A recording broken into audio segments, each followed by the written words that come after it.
Okay, can I do like a Seinfeld thing for like 5 minutes? You could do a Seinfeld thing for the next hour. Well, let's. I don't know how Chantal Ackerman would feel about that, honestly. What's the deal with Brussels immigrants? I don't know how to cut it. Cut I that. will. I will. I won't. But Yeah, no, good. I just got back from grocery shopping, and Get me sprouts? do you? No, no. Okay. Do you buy a lot of snacks? I like to peruse the snacks. I'm not like 100% on snacks, but like Yeah. I feel like I've noticed that all the snacks are merging together. And all cereal is merging together too. Like there are different variations on like Lucky Charms or like Reese's Puffs, and it's like everything is getting Right. marshmallows, everything is getting chocolate, like it feels like they're all like Yeah. convening into like one like snack. You know which, like my personal favorite cereal, it was the Captain Crunch. There's like a very specific Captain Crunch they did. Is it The Oops All Crunch Berries? Berries. Oh, Crunch okay. Berries was pretty good. Yeah, that's Crunch Berries, I think. Yeah. There was another one that they did though that like just went crazy, and I mean Reese's Puffs also great. Reese's Puffs were my big one growing up. That and Count Chocula. Yeah. My aunt, she had like this big like recliner lazy boy, and in the living room right across from the TV, nice place to be at, right? When you like lean it back, there's a little like desk drawer thing here, and right behind it were just like a couple boxes of cereal, the snack cereal, right? Yeah, because it is kind of embarrassing that cereal is like chocolate and marshmallows and shit Well, like that. yeah. I mean, at that point, it's not cereal; it's a snack, right? Yeah, right. Like eating a bowl of that is like crazy. I've done that before, but I've actually felt healthier like eating ice cream in the morning versus a bowl of cereal. It's Okay, like the that's same insane. sugar, That's same dairy crazy. content. No, it's not. No, it's Yes, not. it No, is, no. yeah. Ice cream in the morning? What? Ice cream in the No. morning is a crazy thing to admit to. Just eat yogurt. I know you've been eating yogurt. I know I've seen. I you do eat eat the yogurt in the Yeah, morning. Yeah, I eat hella yogurt in the morning. Well, that, They're like the same compared thing in to my ice mind. cream, One's just they're colder. not the same Like, thing. You're insane. What? What do Ice you cream has mean? fucking cookie dough chunks in it. Like Yeah, yogurt it's is made great. from live creatures. Cultures. Yeah, yeah. The probiotics. I love that. The more active cultures you can taste in a yogurt, the better. I hate like the super sugary stuff. You can taste the different cultures in the yogurt.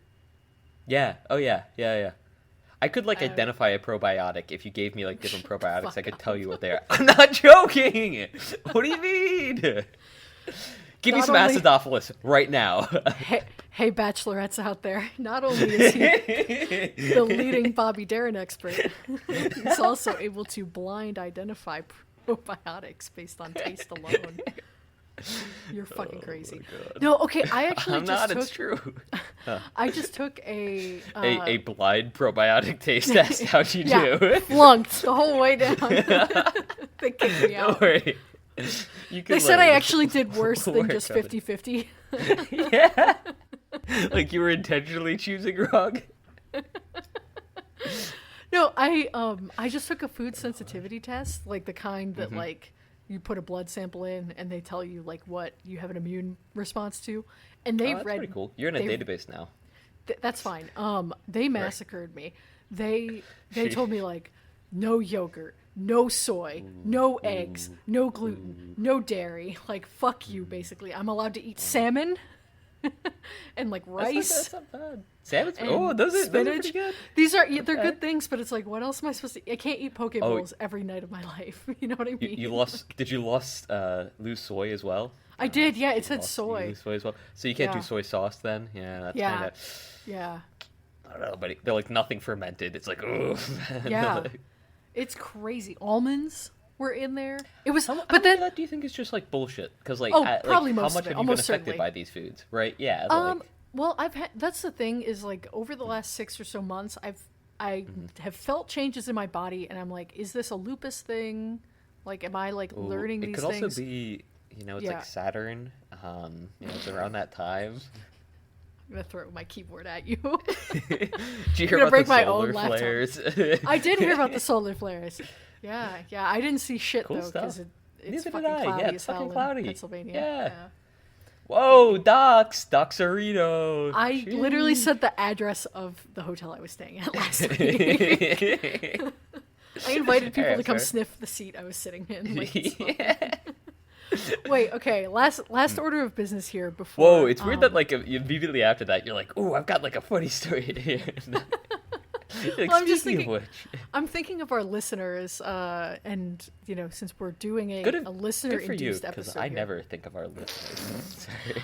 I was refreshing the stats over the last couple days. Just I don't know why. I was just really excited about Obsessively. about them. Yeah. Yeah, and Lane was sending me at like 3:07 a.m. We're peaking, bro. We're peaking. no, I noticed a city that I don't think we've ever named, and so Ooh. after the like nondescript United States listeners, we've got Toronto.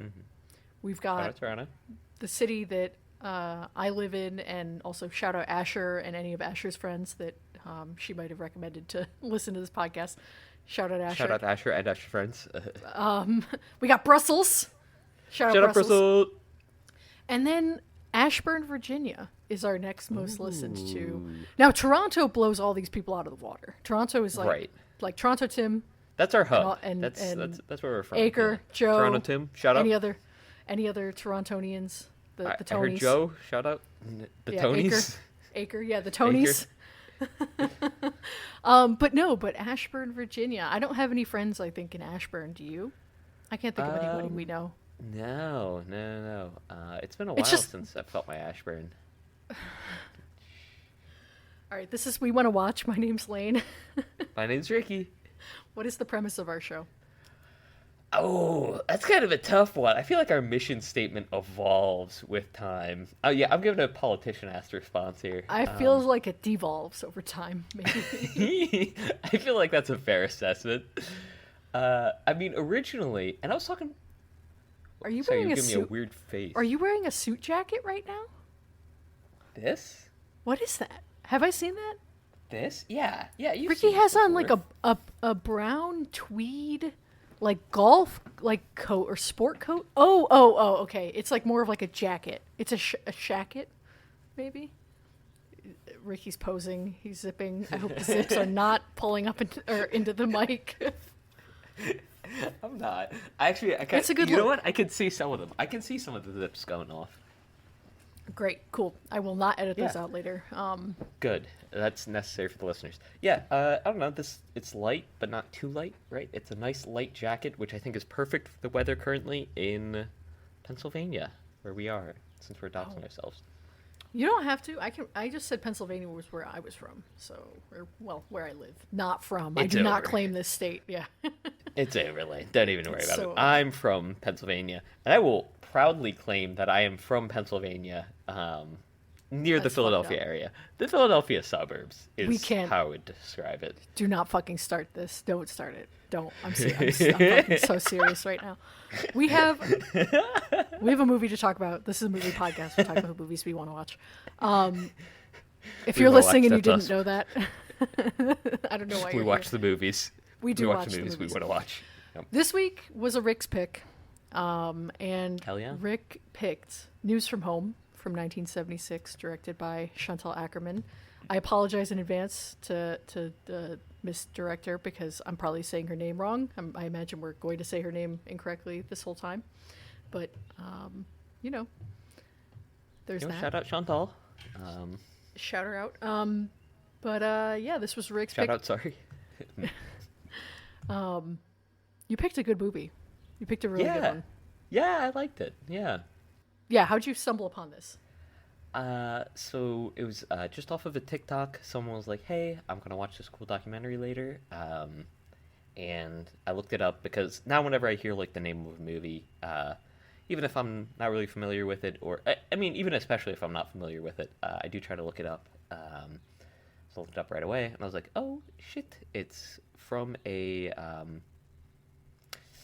Belgian is how you would call it, director." which I was like, oh, that's a special little connection. And the movie itself seemed um, nice, almost. So it definitely hit a much more like melancholic Yeah. tone than I was expecting, for sure. Which I liked a lot, honestly. It added a lot of depth to it. I'm not sure what I was expecting, but definitely I was expecting lighter fare. And this movie had like a sort of like a sneak attack in there, you know? Yeah. I I think it's deeply evil that you picked this on Mother's Day weekend. Yeah, right? It's crazy. But yeah, I mean, I am really glad you picked this. Brussels, we don't know you, but you definitely brought us about this movie with watching this movie, and so thank you to them. Yeah. But yeah, so you saw it on TikTok? Is that like a thing? Like that people just post? I'm gonna watch No, this movie. No, somebody was just talking about their day, and they just mentioned, "Hey, I'm gonna watch Oh. this movie later." I was like, "Oh, that's pretty cool." Like, I'll look it up, see what it's about. Yeah. Um, so I'm glad I did. Yeah. Well, it's just funny because, I mean, I think this is one of the director's most famous movies or like most well known. But I know we had talked about this last episode that the other one was John Dielman is the one that they're kind of most known for. She is, and so I think that would be a cool one for us to watch eventually. But I think this would probably like, from what I know of this director and her style and structure of her movies, I think this is probably a good intro because I think Jean Dielman is kind of a bit of a like a gauntlet of a movie, Oh, you know. yeah, yeah. So I'm glad we started here and not with the other one. Yeah, for sure. I mean, I think this was a great introduction to the director, especially, I don't know, in a narration only, like non-dialogue film, which is like sort of a unique take. I don't think we've seen a film like this really yet. No, no. And, It I mean, certainly it's beats arts- Michael Moore's fucking Fahrenheit 9/11 as far as documentaries go. Right, right. Which is weird. I don't even consider these to be like similar at all. Oh no, no. I mean, this is yeah. only a documentary in the sense that it's nonfiction, and she is documenting the world that she's living in at the time. But I mean, Right. beyond that, it's more of like a visual, like a poem or even like a diary or Yeah. something. You know, kind of like that. Yeah, yeah, because it does feel deeply personal, especially just seeing into like seeing into the banalities of life. It's nice in a way because it's the same thing as like I don't know going grocery shopping with a friend, right? Because it's like well like this is something like this is just an everyday task, but it's slightly better because like at least I'm not alone doing it. So that's cool, and it's like. I don't know, just being able to like be on the train. Like I've taken a lot of train rides by myself, and it's definitely always nicer to like have someone there to talk to, and to be able to like I don't know, see a different train ride, but like to know that to someone else, it like this was the familiar ride, like this was the same buildings you see every time, and so like the thoughts of like home. I don't know. A lot of parts of this movie resonated really deeply with me. That's so interesting because. So do you feel comforted by this? Like you like this is a comforting movie to you? Insofar as like somebody else has experienced life in the same way that I have, like moving away Right. from family. I like especially like not driving. We do see like the cars, like a car's perspective, Right, a but few she's not times. driving. Yeah. Right, right. And even if she was, like, you wouldn't really be able to tell as the viewer. I mean, unless you chose a very specific camera angle, I guess. I'm not sure. But yeah, like as a passenger, a lifelong passenger, and also like an avid train rider. The train scenes in particular are just so like Those are the coolest, I think, of them all. Yeah. yeah, yeah. And like those are comforting. Those definitely like I don't know. I've taken trains at like 6 a.m. I've taken trains at well 2 a.m. I mean I don't know. But, like it's nice. All of them, right? all the AMs, yeah. Right. 4 a.m., 3 a.m. I was trying to find like the like spectrum. I was like, what's the earliest train I've taken? Then I was like, what's the latest? And I'm like, ooh, these are Oh, wait, too those are actually really in like close. chronological order. Yeah. But like, yeah, I don't know, and like every train in between. And I don't know especially taking the same train line, which I've done like a lot, like West Trenton line, shout out West Trenton line. It's nice to know that someone else like did that, and like they also were like thinking of family, and like they like the noise of the train like drowned out their thoughts sometimes. Like I don't know. Yeah. Yeah. So like that, like, and again, deeply personal, and it's like it was almost like a I don't know, an invitation to feel the same way, I guess. And I mean, maybe I'm like reading into that only because like I've done that, but like, yeah. Oh no, I don't think that you're reading into it too far. I just think it's interesting. You know, this movie felt so lonely to me. Like I felt this movie was very like I felt super not alienated from it, but just like you know, the feeling of like trying to establish a new home.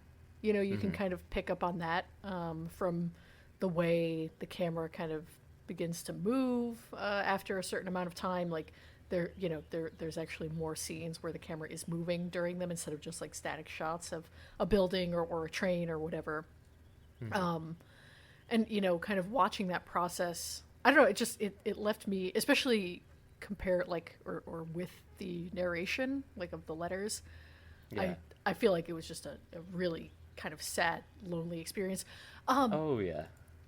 I guess too. I'm going to make a crazy comparison right now, but like, yeah, it reminds me of being in, like, watching someone else's life kind of happen like that and like feeling their loneliness and like watching what they're watching.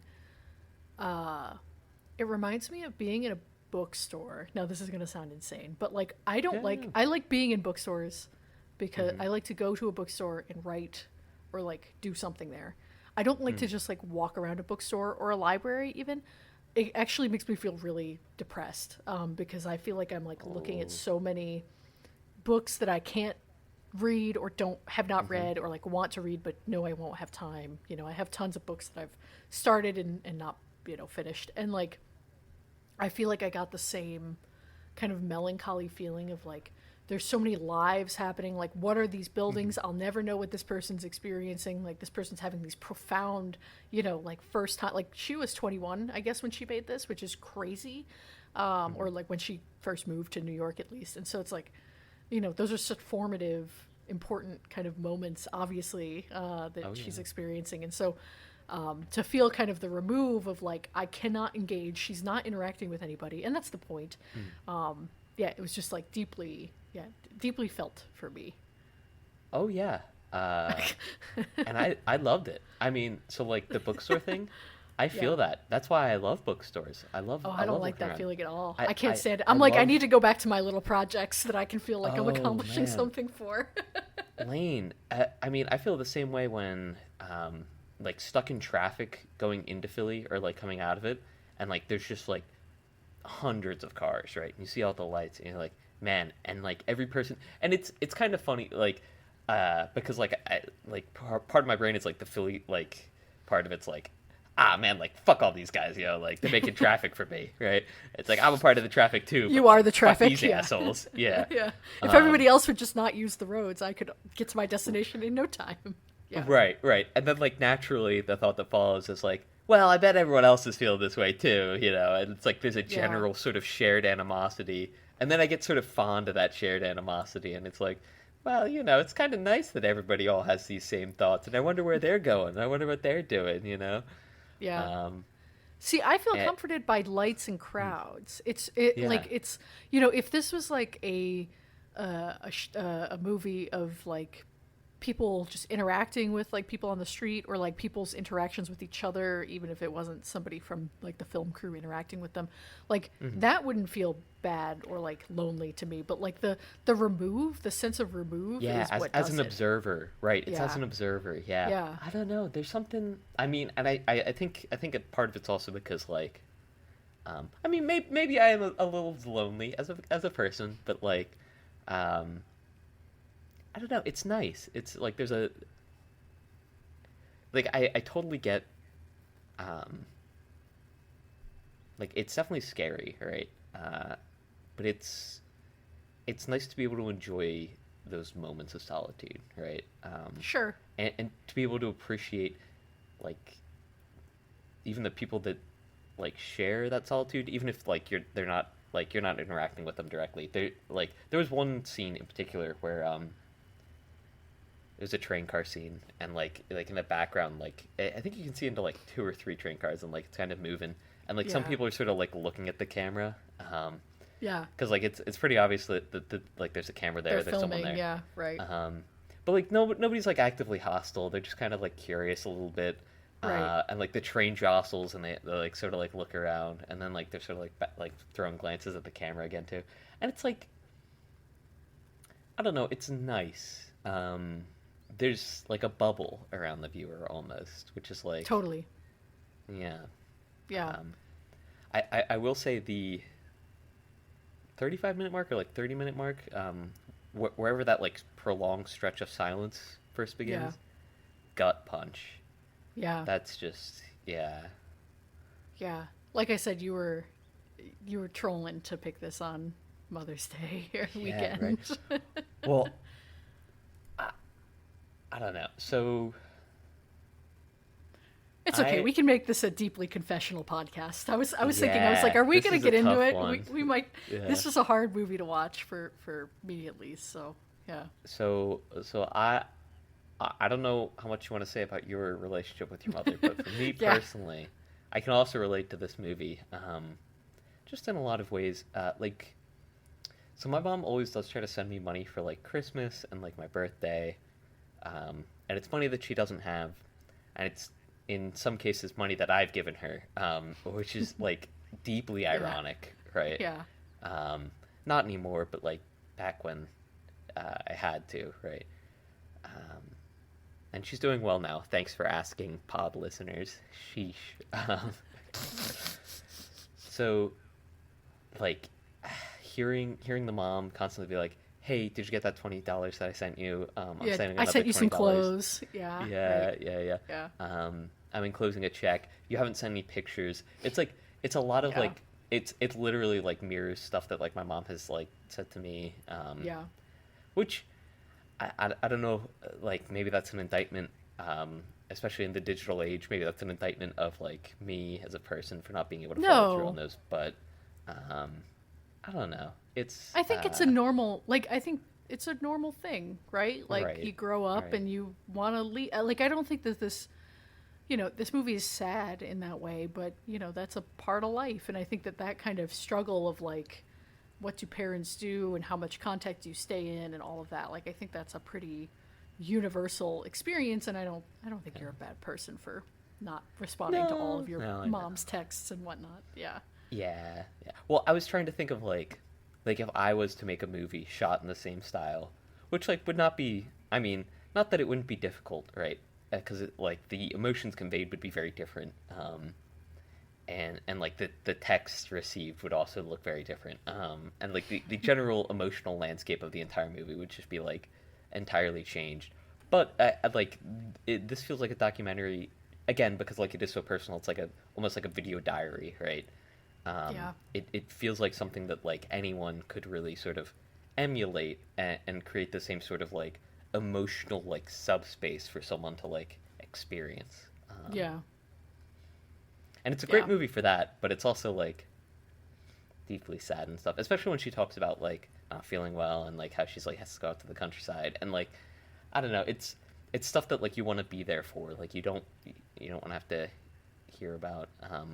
But at the same time, you also want to be able to like you want to live your own life. You want to sort of do your own Yeah. thing. And it was great to hear her mom actually being like, "Hey, maybe not great. It was interesting to hear her mom, like, in, like, one of the very first letters, like, we're not mad that you didn't say anything about leaving, but, like, please do keep in contact. Like, we need your letters, yada, yada. Yeah. And then, like, one or two letters later, it's like, uh, for how long your silence, your letter was too short. And it's like, oh, Yeah. man. Yeah. It's tough. Yeah. I actually related way more to the mom, honestly, in this. Yeah, just I have a How so? really shitty relationship with my mom, and so like she just does not. She just won't text me back. I'll go long stretches without talking to her. It's actually been 3 months since I last heard from my mom, and not because of, you know, lack of interest on my part. But she's like the only family I really keep in touch with at this point, and so she's also like become a fucking chemtrail QAnon freak on the internet. So it's like, what am I even doing here? And so Yeah. to like you were in the chat, you know, a couple days ago when I was like, would I be a dick if I just like didn't text my mom on Mother's Day and just like kind of stop talking to her at this point, because it's been 10 years of trying to have a relationship, and like I feel like my letters are going unanswered, and you know, so then to spring this movie on me, Ricky, you're Oh, yeah, I know, right? This was I'm a picking real another deep Kevin cut. Spacey next time. Yeah. Yeah, yeah. Revenge. Yeah. What if we just cycled yeah. between Kevin Spacey and Chantal And good Ackerman for a movies. bit? Yeah. No, because then we'd be cribbing from other movie podcasts too closely, I think. But Yeah, okay. no, but yeah, I guess just like moms, man. Like Yeah. it's so easy to be like, my dad fucking sucks. Dads suck. Dads are awful. Fuck dads. And then like moms, it's Yeah. like, well, fuck moms, but like, man, it's really hard. It's a lot harder to say. You know, there's just Have something you- about it. Have you ever read the I mean, I can't personally relate to this, just because didn't really grow up with my dad. But there's this one sort of statement piece, I guess. I just remember this excerpt where this woman writes, like, daughters share a bond with their father where they can sort of like Oh, make share fun a of the knowing mom together. laugh. Yeah, Yeah, I know what you're at talking the mom's about. expense. Up until, and it's like, it's fine. That won't save the daughter up from until the same she fate. grows up. Right, it won't save her Yeah. from the same fate. Yeah. Yeah, And totally. it's, True. It's 100% true. Yeah. yeah.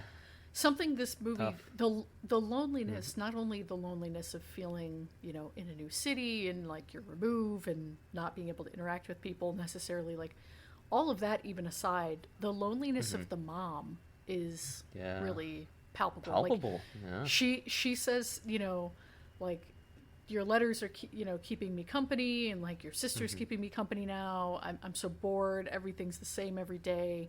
I guess we're just gonna watch the TV as usual. Your letters are all I have left. Like, she says things like that throughout the whole, you know, Yeah. like from start to finish. And like, she doesn't necessarily get more lonely. Like, I didn't really notice the tenor of the letters change much over like from like start to finish. Like, each letter is a little bit different in tone. Obviously they're kind of more stretched out. But yeah, like, I thought that was interesting, just knowing the general plot of Sean Dielman, like this, like, I don't want to say epic, it's like an anti-epic, I think, but like, you know, and like the commentary there about like women's roles and like how lonely it is to be, you know, like a housewife or like a mom. So just hearing the seeds of that in this and like the letters themselves, it just, it's a gut punch, because I mean, like, even though my mom just doesn't talk to me, like, I know that her life is kind of similarly, like, not that she Desolate. obviously is, Sorry. yeah, like, she's obviously not relying on me to keep her company, but I know that the things that she does, you know, she doesn't have hobbies, she, like, you know, other than fucking posting on Twitter, at this point. But like, yeah, so it's deeply sad. Like, movies like that where it's like, is this person's complete identity just like complete, like, empty at this point, because the one thing that was keeping them going is gone, and what does that mean, and where do they go from here? just yeah, it's really, really sad. Yeah, yeah. One of the things she starts including pretty early on in the film, and like, it's always like one of the first sentences is, "Sorry for the late response," or "I just Yeah. got your letter. I'm like, writing read back it to immediately." Father. I'm writing back immediately." Yeah, like, Yeah. and it's like, oh man, like every single time that's gotta hurt. Yeah. And especially like the way that it haunts you. I think this movie captures well that like, oh, like you'll just be like standing waiting for a train, seeing other trains go by, and like the Yeah. noise overwhelms you, and then you think of like letter from Your mom. Yeah.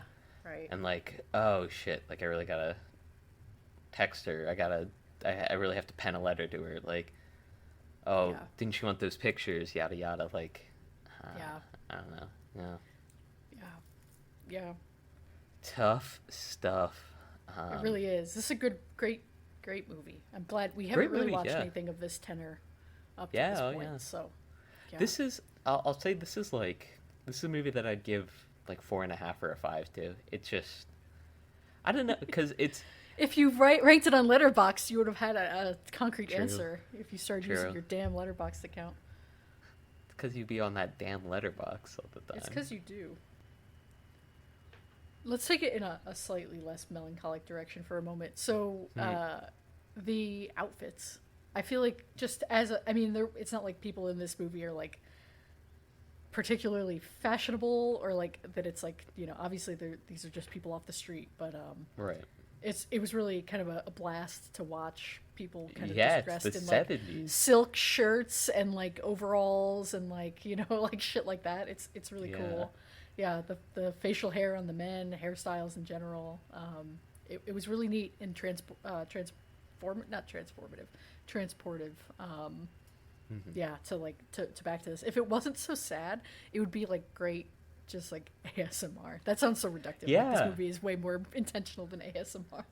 But No, like it no, is, no, it's but I nice get and that. kind of comforting in that way. If you didn't Yeah. know the like, the tone of the whole thing, without the I mean, letters. Without the letters, if you had just been walking around New York and like recorded it in the 70s, Yeah. or like had stationary cameras and like in like really great angles for just like people watching, Yeah. and you just had a bunch of clips of that, then like perfect ASMR, no? And like this movie definitely hits that note, that niche really well. Yeah. And then it just like emotionally just beats the fuck out of you. It really does. It really, really does. Well, and I feel like if you tried to do, you couldn't make this movie today. But I Right. feel like if you tried to, it wouldn't look as interesting visually. No. Like Yeah. like the city, I'm sure is still kind of interesting to look at, but I feel like people's fashion is a little bit more kind of subdued. Like street fashion, like streetwear is like more. Like people aren't really stunting like they were back in the 70s, right? Like I don't they are know. in their houses, I mean, maybe in New York, right? Like, I sure, think in New York City, it might be a little different. Yeah, like, I feel like New York City is probably the one place where you could film something like that today, and it would look fairly similar, right? Where yeah, it's like, oh, like people are still wearing very fashionable things, different from then. That's true. But yeah, I mean, that same train car is probably still in service. Please fund the fucking subway, please, New York Yeah, City, please. SEPTA. I'm begging you. I'm begging you. That's not even SEPTA. which that's, is SEPTA Philly. Southeastern no, Pennsylvania SEPTA's- Transit Authority is SEPTA. Gotcha. Okay, sorry, my B. Maybe MTA? I don't know. Yeah, I don't really go to New York. I mean, it's New York Transit Authority is the overall. I know so Washington MITA. is WMATA, but WMATA. yeah, Is it WMATA? I got my it Orca is. card. I don't even Washington remember what Metro Area Transit Authority. it is. Yeah. Yeah, I guess sometimes I see things like I'll see on like Instagram like people with like crazy makeup or crazy outfits and things, and I'm like, that would look like ass in real life. So it's like, and I go out on the street and not okay. This is gonna sound self-absorbed. I get complimented on my fashion sense all the time, or like I get compliments from strangers like constantly, especially when I'm not with Chris. But And I don't have like an especially eclectic style or anything, and so I see people on like online, and I'm like, oh, like you're not wearing this shit in public. Like you would get accosted if you wore. Like people would just like fawn over you. Yeah. And I never see people wearing that kind of stuff in public anyway. So I think honestly, it's better. Like in general, obviously, it's better to have like a more well-defined sense of style than it is to like be ostentatious with it. And generally, if you're being that ostentatious, you're like trying to overcome your lack of defined style, right? Yeah, or you're hopping on a trend. Yeah, right, for sure. Right. Yeah. And I think part of that comes down to, I was talking to someone about this, who's he's applying to be a professor at the university. We're talking about if you say it like that, Ricky, they're gonna know. If you say like the that is how they describe the wow. Anyway. But anyway, we were talking about the commodification of like subcultures and counterculture in particular that made it so that like your cerulean blue sweater like that. Right.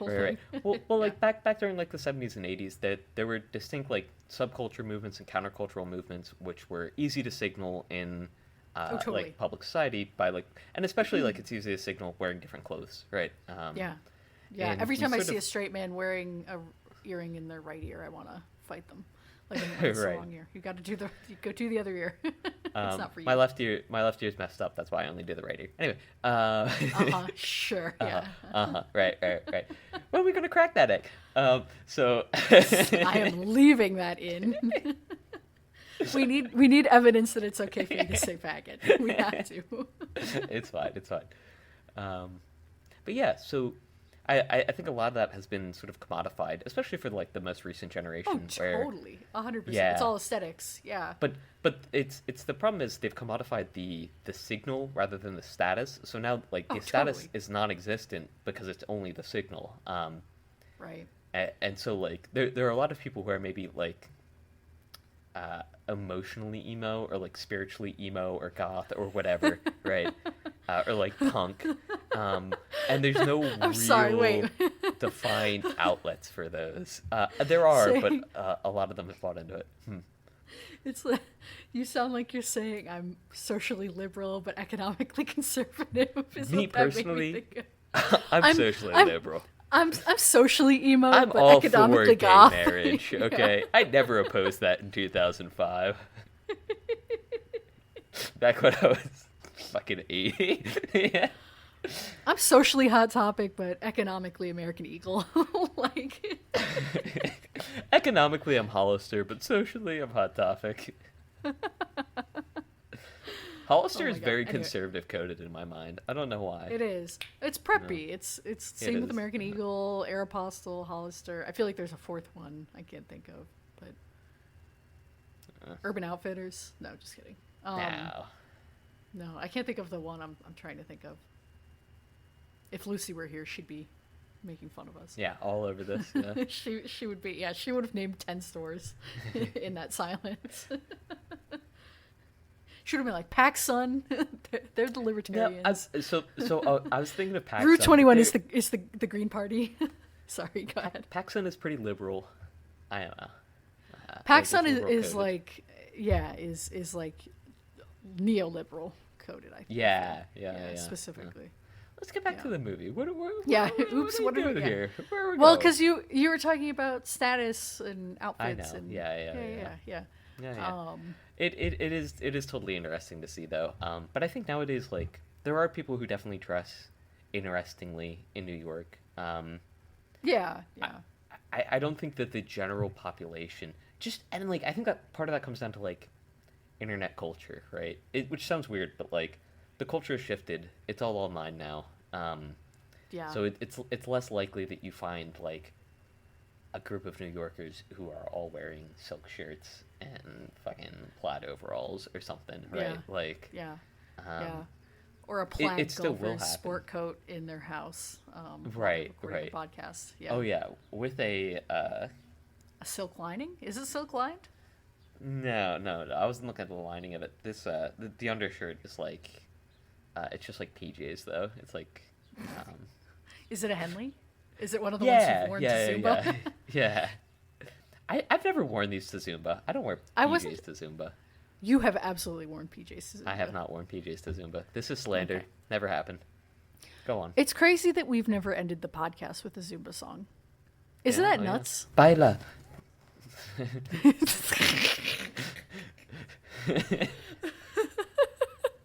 I was listening to a playlist that had Zumba songs on it, and I was like, "Damn, we gotta." I would sleeper cell activate so bad. It'd be done for. Well, yeah, it was Diggy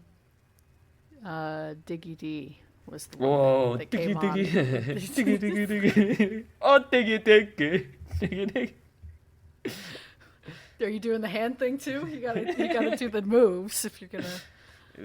Was it this? I don't know. No, it's the. Oh, I'm thinking of. We're mixing up two songs. We're definitely Okay. do it because there's Doogie too. Oh, with true. the hand. I'll be honest with you. A lot of times I get Did there. not hear the music. I just enter a fugue state and like I'm just mirroring whatever the person up front's doing. That's it. Shout and then out Joanne. afterwards, yeah, and then Great Zumba afterwards, instructor. it's wiped from my mind. Shout out Joanne. It's wiped from my mind like it never happened. Oh, that's crazy. See, I think about those. I look back on those moments fondly, and I'm like, damn, I can't wait for the next time. I literally just like think of sweating my ass off, and then I'm like, oh man, I wonder what songs they played, or if I'd be able to dance like that in real life. And like, But that's the thing. That's the thing is because I have played that music for you, and then you immediately start doing the moves. So they are there. They're coded because in the brain. it's like hard coded. It's hardwired like onto the surface of my brain. Like the circuitry is there. I can't light those up without the music playing, right? Like the music is what provides the power. It has to be. Yeah. Yeah. That sounded profound. What, did it? The music provides the power. It does. It Like does. sands in the I hourglass. literally can't even see into like that part of my brain without the music playing. It just doesn't. How many different places have you lived? Like, how many times have you moved in your Like life? long term? Yeah, like Or- not like moved within the same city to different apartments, but like just moved to different cities. I mean, I'd count like 4 or 5 times. I moved a lot as a kid, but like it was to like the same sort of suburban areas. Right. Up until high school, where I moved a little bit closer to Philadelphia, and so which it's technically within city limits, so it's technically Philly, but it's a very different vibe. And then when I started college, I moved into Philadelphia.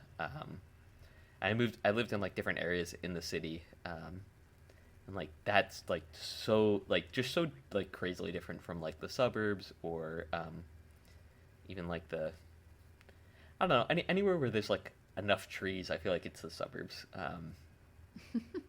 And well, I mean, doxing myself is like very different from both of those areas. Oh, sure. Yeah. Because it literally just feels like 5 suburbs like stacked on top of one another, which is like weird. And I think puts a lot like undue stress upon the hospitality services offered within the area. But I don't know. That's maybe a conversation for another time. And Seattle, and like I was there for a year, which hugely different vibe from here. How did it and compare to I mean, Philly though? Like Seattle.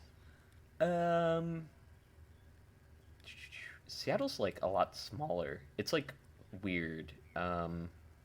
Because if I wanted to show somebody around Philadelphia, like, I mean, it'd be a couple of days, right? Like, there's enough things that like you can, and especially Totally. there's enough like cool restaurants and stuff that you could spend like at least a week just like walking around, trying out different places, and even just like seeing stuff.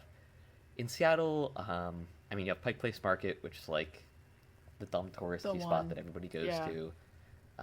But like, there's a few cool niche shops in the area, but there's not really much outside of like the city itself, which is like, if you do like 2 packed days, like traveling around Seattle, and then like maybe a boat tour, like you've done it. You've done That's everything. it. there's like Yeah. maybe 4 days of stuff to do, and then it's. I mean, the good thing about Seattle is that there's so much nature nearby, right? Yeah, right. I was moving my chair, so the recording might have fucked up with that. But there's just like, I mean, there's Mount Rainier, there's a bunch of mountains, there's Right. a bunch of vineyards and stuff in the area. It's just like, it's a really cool area, really cool ecology, which you don't have near Philadelphia. Philadelphia is like, Right. Yeah. it's just industrial and like, It's the city Pennsylvania. is pretty huge. Well, Yeah. well, I mean, the difference is that the city is like much, much larger, right? And then like Right, so it's hard immediately to outside of the leave city. and like go. Yeah, it's just suburbs outside of it. Yeah, you don't have Well, like it's like national heavy park. industrial area, and then Oh, like sure. right into suburbs. And there's like some tiny little parks like sprinkled throughout the Right. suburbs. Yeah. But it's like all suburbia until until you hit like an hour outside of Philadelphia, or even like an hour 15, hour 30 before you start hitting like anything rural.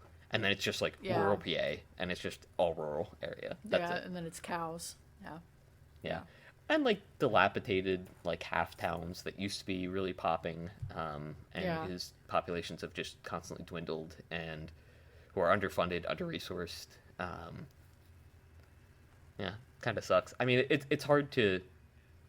I think it's just hard for the state to sort of manage, like having such like huge areas of land, with a lot of like, sort of like sparse population centers, but like two huge population centers on like opposite sides of the state, and trying to like balance out policy across that. I don't know. That's maybe like a political statement or whatever, but yeah. Hey, they don't call PA it Pennsylvania is for weird. no reason. Yeah. Like, Right. Yeah, yeah. The T zone, as they say. Yeah. So, Yeah. yeah. But So Pennsylvania is just like a weird state for that. And I mean, Seattle or Washington has a lot of the same issues, but their rural areas are like much less inhabited. It's like there are some farms, and there's like farmers markets and stuff, but for the most part, there'll be like a little town, which sort of like makes do based off of the people that come by to like view the beastas and Right. whatnot in the areas. And then like there's Eastern Washington, which I've never visited. I like Yeah. visited maybe once or twice, but like never spent time in. I will say the the vibes are like really different. I mean, homelessness is really bad in both cities. A lot Yeah. of the homeless population in Washington was like, at least when I was there, was pretty recently dehomed. So it was like, it definitely felt a little bit more desperate. And like the wealth disparity is also a lot more prevalent. yeah. Philadelphia was a really sort of slow sort of creep with that, I feel. So like sort of provided a little bit more, maybe not leverage, but like cushioning for the population, right? It's like, but Washington is like, I don't know, you see people like walking to their gold-plated Lamborghini, and there's like homeless people like right next to it, and it's like, Yeah. that's tough, man. That's not a good look. Yeah. It's really like, I don't know. So like very different vibes, like as far as that goes. People are kind of like nicer in Philadelphia. They're not. Really? That's crazy. They're not nicer. They're kinder, right? Like people I in find Philadelphia. that distinction. I know, like, people make that distinction, like, well, I'm not nice, but I'm kind, and they say that about like the East Coast versus the West Coast. And Yeah. shut up. Like, everybody's just so. You're all awful. well, the way that I'm using it, that I'm referring to it, is that like people that like even you just barely know will like offer you stuff sometimes. They'll like, if you need an extra buck on the train, like a stranger will give it to you every now and again. Which is like Yeah, nice. sure. Never had that happen in Washington. Like I've had people Yeah. openly like show disdain for me just being in their way in general. Like, which it's there's almost like a sense of like entitlement to space in Washington that like you don't get as much in Philly. Like in Philly, everyone's like, all right, like Yeah.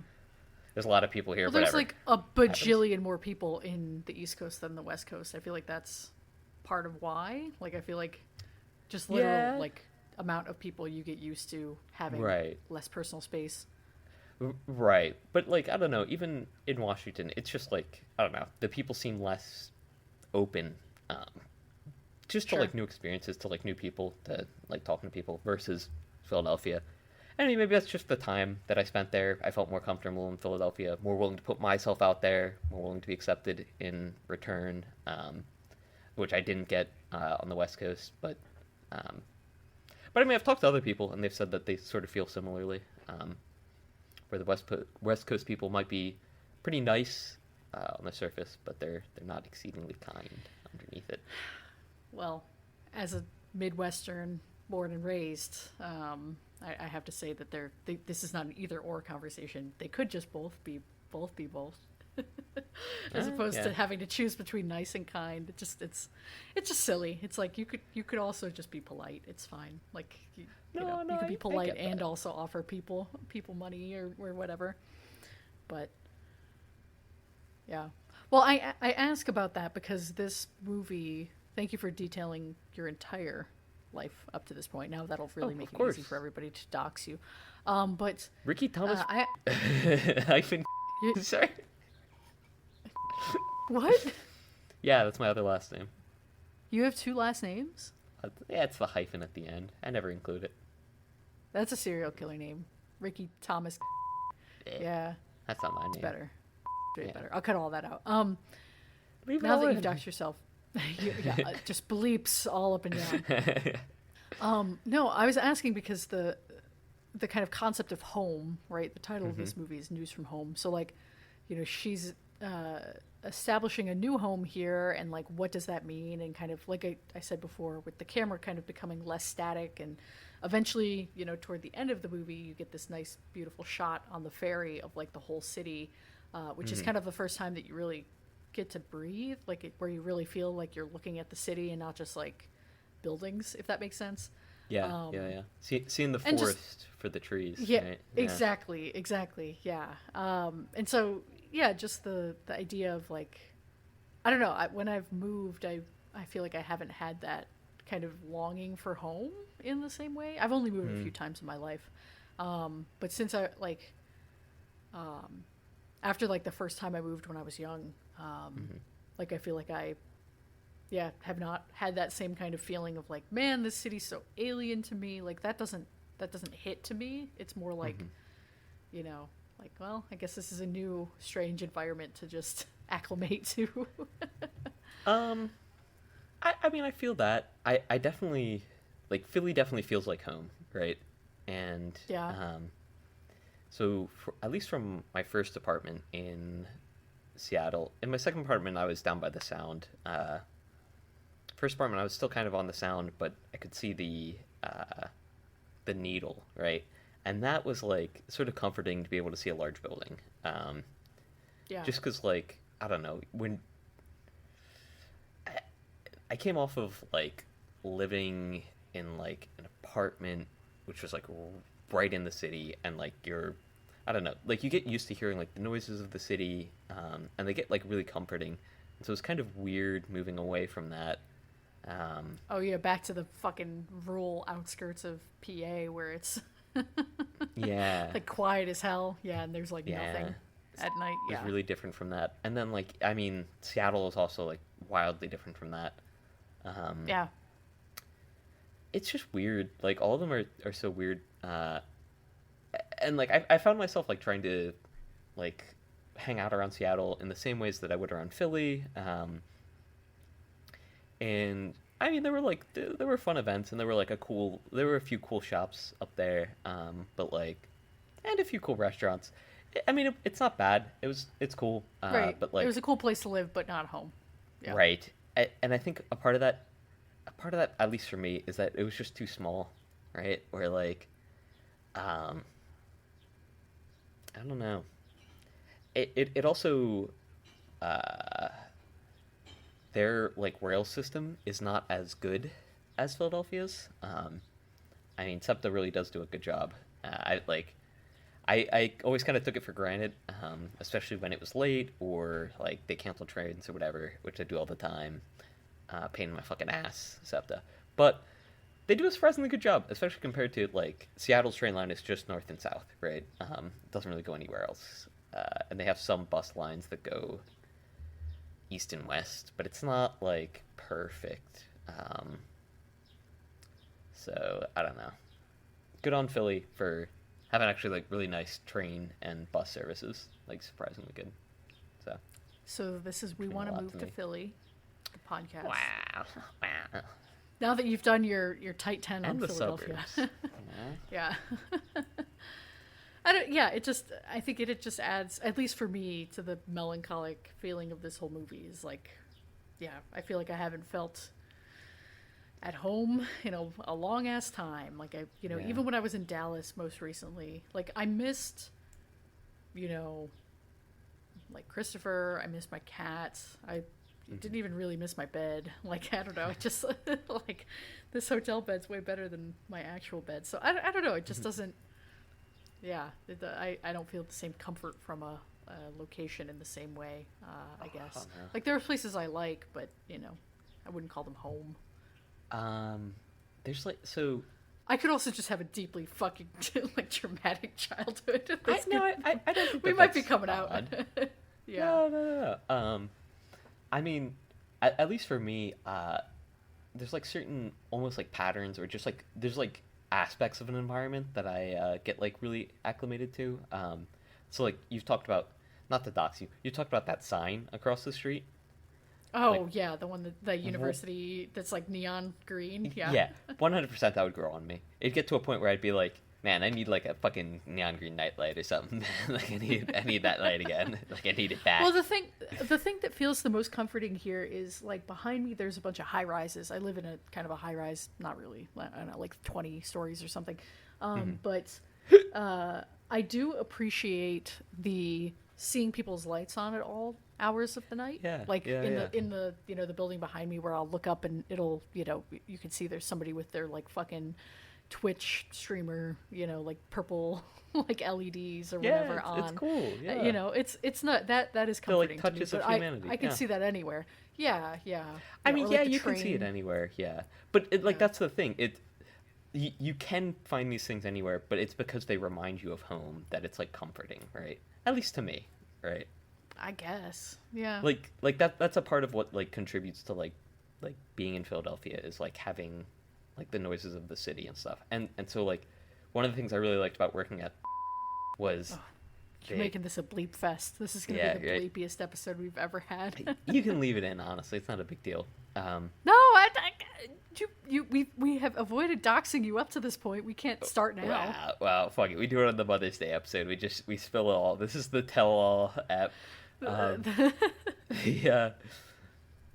But they're big fans in the back, which just have like a very rhythmic hum, including like the outtake fans, like right above like the grill and the fryers and whatnot. But especially the fans in the back, which like service like the entire building. It's like the HVAC for the whole building. It has like a very particular hum, and like getting changed before, like getting ready, putting the apron on, like that is so deeply comforting, and it's carved paths in my brain which are like permanently engraved there, and they hold a very special place, like in my mind, in my heart. I mean, anywhere that I've walked, I have never felt that way about a job in my life. That's crazy. Anywhere that I've walked, I keep like a map of in my head, so like I could maybe not walk these places in my sleep, but yeah, they're familiar. Yeah, they're familiar. I mean, to the point that like I don't know. Like if my phone's dead and I have to like, I mean, my phone was dying when I went down to my aunt's like just recently, and it was like a whole train ride down there, like walking to her place, taking the train back, and then taking it over to my friend's house, taking another train out. So like I don't know, like you get used to that sort of stuff, and like I mean, especially existing before phones, like I feel like the experience that Chantal Ackerman had, and like I don't know if it could be replicated. I feel like that's a part of maybe the difference of like she's making just that movie like me nowadays. for real. Yeah. Right. No, I mean it is like it's definitely like a different type of loneliness for sure. Yeah. Because like you have no cope, no self-soothing like phones, nothing with you, you know. Yeah. So yeah, cool stuff though. Well, see, when I go, like, I've visited cities on my own, and sometimes I'll listen to music when, big fan of having a little soundtrack to my day. But, you know, I'm pretty extroverted, so I like talking to people. I kind of like having I mean, for a long train ride, that might be a different story. But yeah, as far as like walking through, running errands, or like exploring places and not having your phone, like I feel like I would like that, honestly. Like it would be, I can't even imagine a world on it, like without it, but I feel like I would like it. It honestly, it sounds nice to like imagine like a world without like with everyone doesn't have phones, because like Yeah. there are some times where I'm just like, yeah, I just want to talk to someone. I don't feel like being on my phone, and I feel like that's sort of like dying. But that sentiment is definitely out there, and so if people didn't have that like phones or whatnot, I mean, they'd have newspapers, they'd have books, yada yada, whatever. Sure. But like, but still, it's different. Right, right, and it makes that like ability to reach out like much more attainable, much less like socially odd, I guess. I don't know. See, it's funny you say that, because I find that there's not a single fucking thing I can put on, or like activity I can do on my phone that will keep people from trying to talk to me when I don't want to be talked to, though.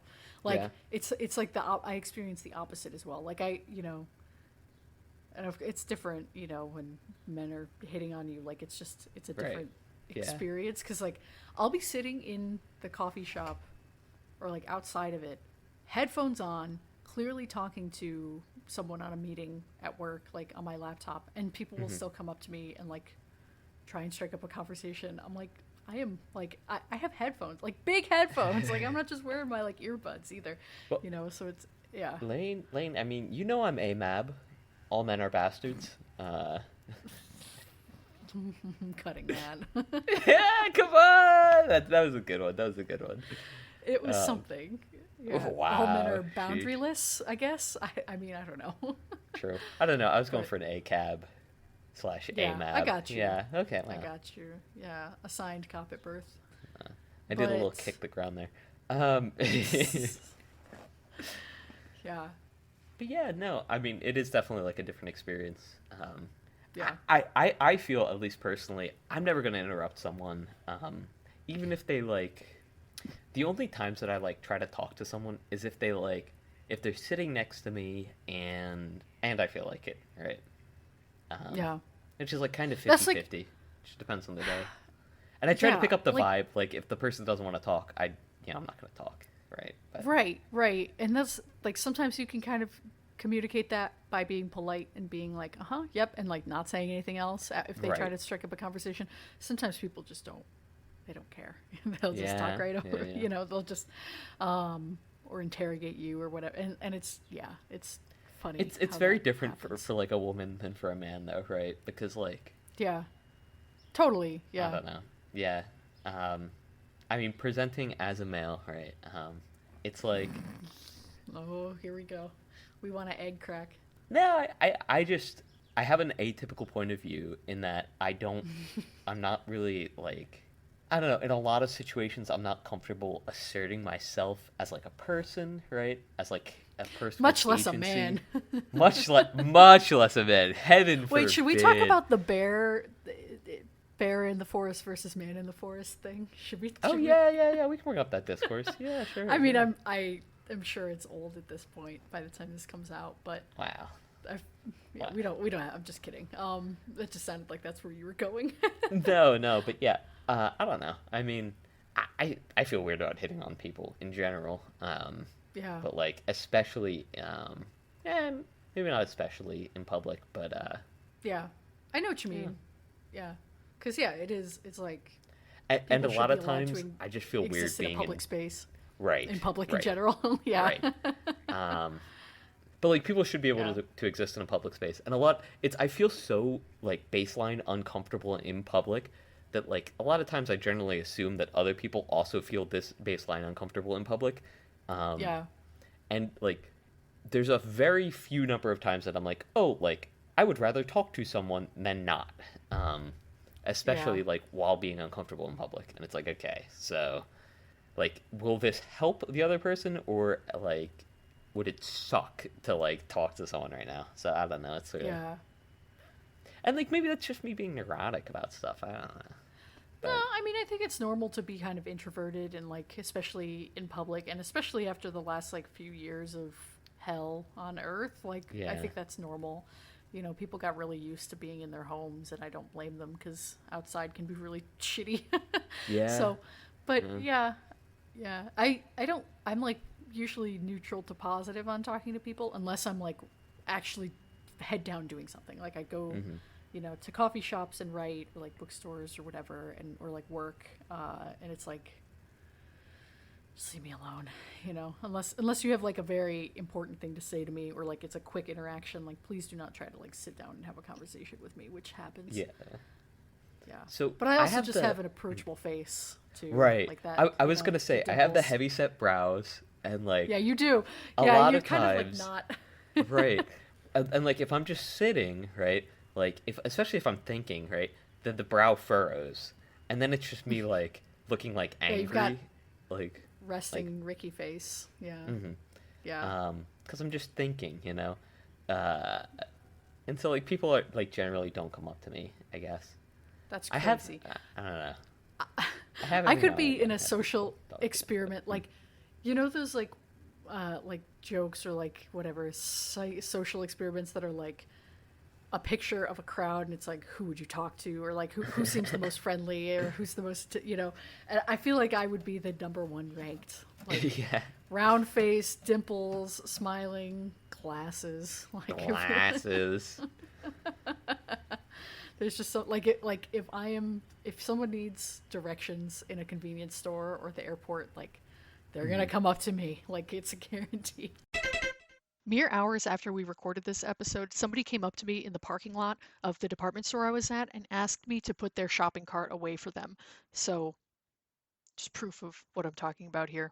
And I still did it because I'm not a monster, which I is fine, But I have had people like if I'm looking around like looking for like someone to talk to, or like something to like, especially in a store or like in a public situation, like people know, right? They're like, oh hey, like what's Yeah. up, like what do you need, yada yada. Does he know? Yeah. Yeah.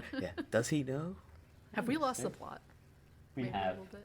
Yeah. Yeah. What is the plot of this It's- movie? They're so yeah. I was gonna say that we lost the plot because there isn't one.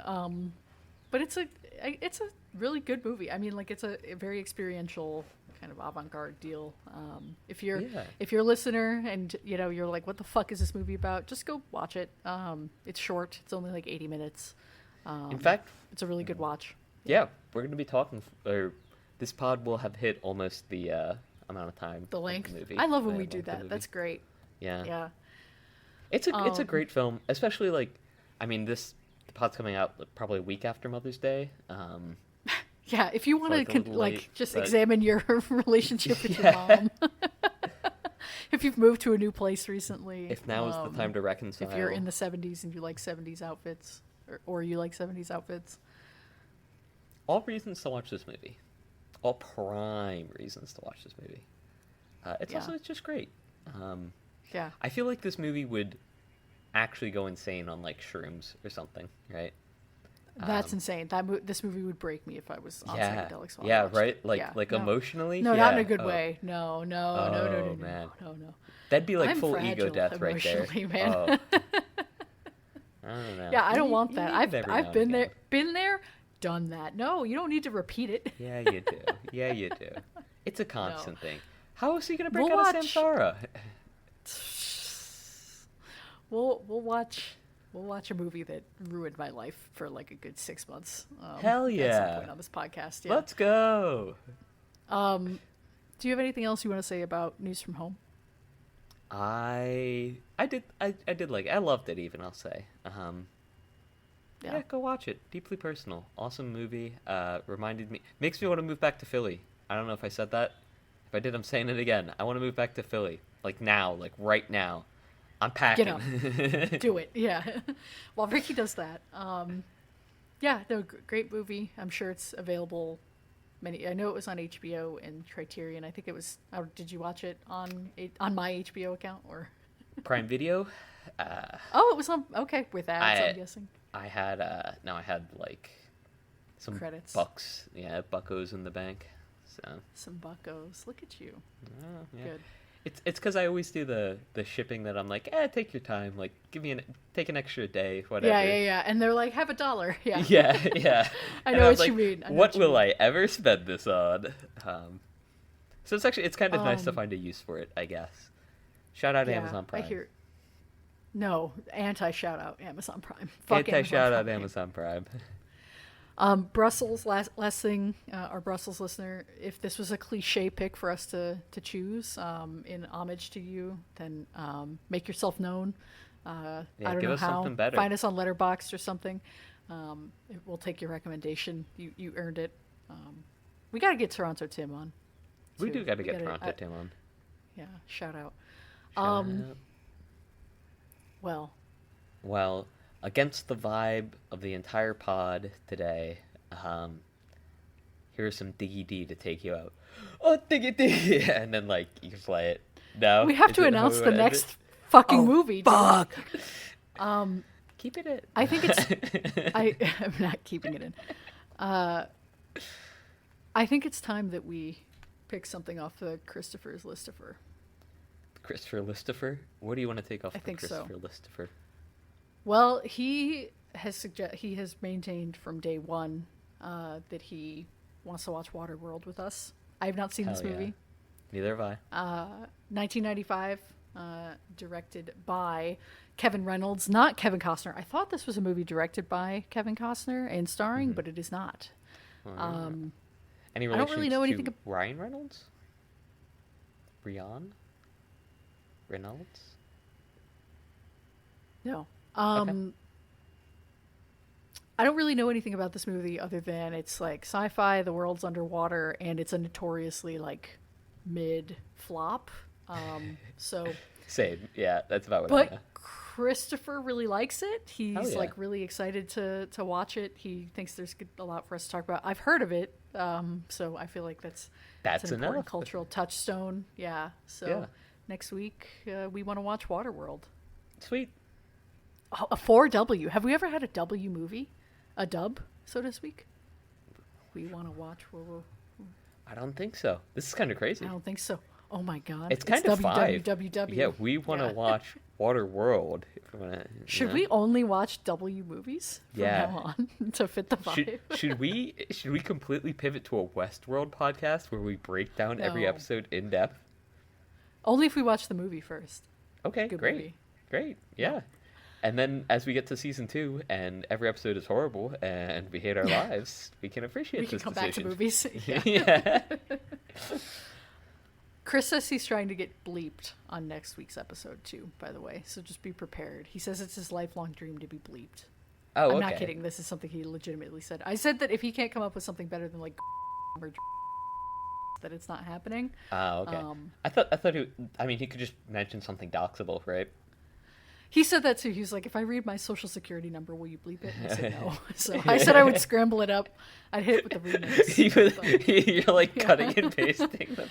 2, 6, 9, numbers. 8, 3. Yeah. You know. I feel like just by his cadence and tone, people could probably like reverse engineer it back. Well, especially because the way he talks. Not to Right, that's what I'm mock him. saying. Hopefully he's not listening from the next room. Yeah, the Christopher listener. Yeah. He might have a different. I told him he has to think about what to call it. If you are I like a the guest, listifer for the list. well, that was a me. I cooked that up. For if you are a future guest on this pod, if you're a listener that we know and you want to be on this podcast, you have to come up with your own. Because after the last one with Liesel, that's a you responsibility at this point. So Listen, we do enough for y'all. We provide so much entertainment, so much love and joy. We do enough. Okay, this is on you. But yeah, cool. Sweet. Do you want to take us out with Después de la Playa?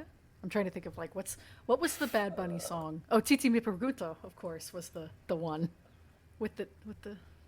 I don't remember a single You know word what's from that line. You're fucking kidding me. Nope. Are you kidding me? Fugue State. You don't Fugue remember State. the Bad Bunny song? Fugue State. Ay, como se say. Take away a selfie. Say It's the A. You gotta get in there too. I did an A. I did it. Okay, Hey, good. Okay, ¿cómo was it? Yeah, right into the mic. Ey, Titi me preguntó si tengo muchas novias. Muchas novias. Hoy tengo a una, mañana a otra. Ey, pero no hay boda. Titi me preguntó si tengo muchas novias.